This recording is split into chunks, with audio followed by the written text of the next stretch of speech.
అన్న నువ్వు real estate agent ఎందుకైనావే? అరే తమ్ముడు, అవురా బాయ్. ఫస్ట్ నేను ఐటీలో చేసినారా, ఆడ రుద్దుడు ఎక్కువ, జీతం తక్కువ. సర్లే అని చెప్పి ఇన్సూరెన్స్లో జాయిన్ అయినా.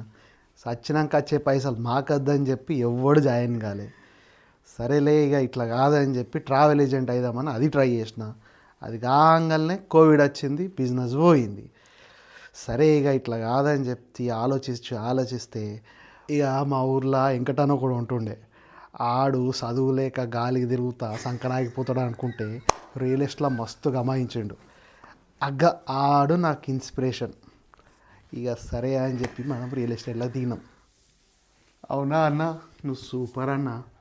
ఇక తమ్ముడు మనకి మంచిగానే అవుతుంది. లాస్ట్ ఇయర్ 35 ట్రాన్సాక్షన్లు చేసినాం. బాగానే అవుతుంది తమ్ముడు. అవునా అన్న, సూపర్ అన్న. నువ్వు జీటీఏలో 35,000 మంది ఏజెంట్స్ ఒక్క ట్రాన్సాక్షన్ కూడా చేయలేదంట కదనే.